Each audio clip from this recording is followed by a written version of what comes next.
The Ferrari pit wall has become more of a meme than a team this season, thanks to some of their questionable strategy decisions. You know the details by now: missed pit stops and bad tyre selection, coupled with an engine that would prefer to destroy itself than see the checkered flag more than twice. Ferrari's season is a story of disappointment and missed opportunity. So why aren't the team talking about how they're addressing the problem? Why is no one at Ferrari saying anything about everything that is wrong with the team? You don't have to be a fan of Formula 1 that long to remember the last time a Ferrari driver spoke out against the team. Sebastian Vettel was critical of the Scuderia while he was still at the team, and the Tifosi wanted his head for it. That was only as far back as 2020, and Charles Leclerc was his teammate at the time. He experienced firsthand the hate that Vettel got from the more fanatical Ferrari fans. The team were an absolute mess that season and ended up finishing 6th in the Constructors' Championship. It was their worst year since 1980, but despite everything that was wrong with the car, Sebastian Vettel managed to make himself into a pariah and took most of the flack from the fans. This year is very different. First off, the team are nowhere near as bad as they were in 2020. That season, their failure was more complete. This year, their failure is missed opportunities more than anything else. The idea that they could have had success though, if it wasn't for the team's shortcomings, seems to have enraged the fans even more. The main difference between this year and 2020 though is that no one is breaking rank. In front of the media, there isn't any finger pointing or admissions of guilt. In fact, if you hadn't seen the race and just saw the interviews, you would assume that Ferrari were having an okay season, but just not quite challenging as much as they would want. With 9 races to go in 2022, Ferrari currently sits second in the Constructors' Championship, 97 points behind Red Bull.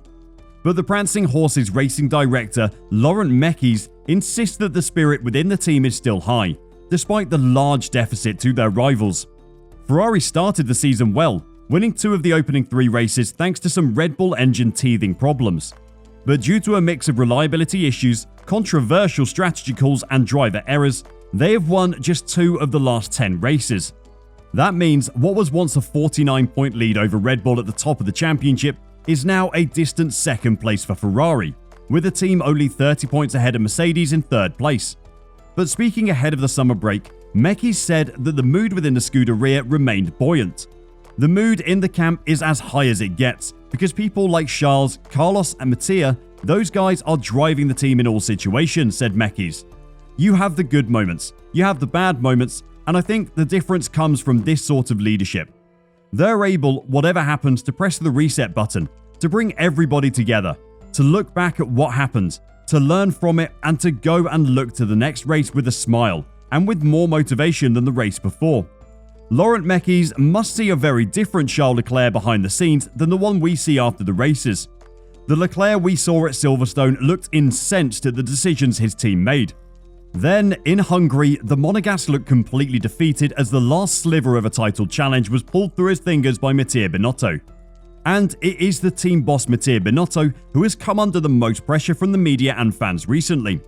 His lack of acceptance for the mistakes that have been made this year has incensed the Tifosi, and even the Italian media have started to call for his head, something that has never happened, even when he oversaw their failure in 2020.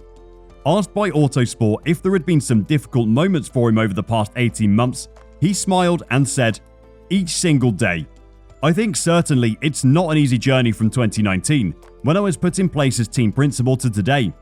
We've been through 2020, a very difficult one, and then 2021. But even 2022, because we're fighting for the best, sometimes there are races where we're not obtaining what is the potential of the car. So it's not an easy one. But what I may say is that I'm happy in the role. I'm happy because I know I've got a great team. The team is united. It's great to see them working together." It is essentially the same answer we've heard all season from the Ferrari team. Every time a team member gets in front of the media, they don't address specific problems. They just tell us that things in the team are great. Formula 1 teams have media managers and PR people who sculpt the message the team gives out, but the Ferrari one is starting to wear thin with many people. Little gaps are starting to appear in the cloth they're trying to throw over our eyes. You know when you buy someone a present and they open it and say, "Wow, it's so nice, I really like it. Yeah, it's really nice." You know straight away they hate it. They just don't want to tell you. That's what the Ferrari media message is like. They keep telling us everything is great and they're all happy and the team is great together. But how true is that really? You have to read between the lines of the Ferrari interviews to see it, but clearly the team knows they're making mistakes. They're just trying to cover it up. In the interview, Mattia was actually directly asked how he feels when he's sat on the pit wall and the Ferrari team makes another mistake. He started his answer with, "The first if we're speaking about engine failure." Straight away, he takes the focus of the question away from the strategy decisions to the engine problems instead. It's like the Ferrari team are playing out an adaptation of Murder on the Orient Express. Everyone is in on the death of the team's chances this season, but no one is letting anything on. The calls for change to the strategy department at Ferrari won't stop anytime soon. Not until they have very clearly learned from their mistakes. Even then, a few perfect seasons will be needed to erase the memories of lost points from this year. In Monaco, with Leclerc in the lead, it failed to respond in time to the extent the track was drying after Sergio Perez made the switch to slicks. It then further compounded it with a badly timed second stop that allowed Leclerc to be jumped by Max Verstappen as well. At the British Grand Prix, Ferrari's failure to pit Leclerc at the final safety car restart led to him falling from the lead to 4th by the end. Then in Hungary, a hard tyre choice left the Monegasque powerless to defend against title rival Verstappen on a day when the real team problem was actually the lack of performance from the F175. Added on top of this is the way that the strategy panned out for Carlos Sainz in France, when the Ferrari strategist appeared to be confused and indecisive about when to pit the Spaniard. For Ferrari fans desperate for some silverware, these errors have left a bad taste in the mouth that no amount of softly spoken reassurances from Mattia Binotto can wash away.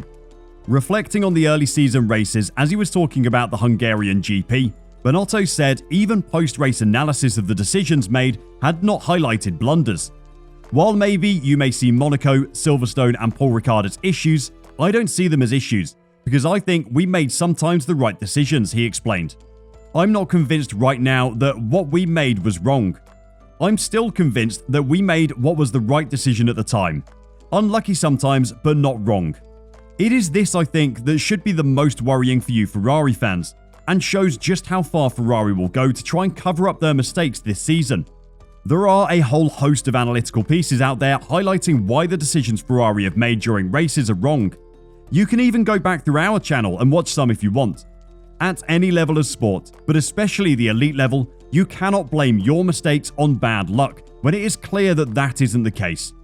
If internally the team are actually putting down those lost points to bad luck, then Ferrari will not improve, and they will not win a world championship anytime soon. Charles Leclerc has gone from leading the championship by 34 points to having a deficit of 80 points to Max Verstappen.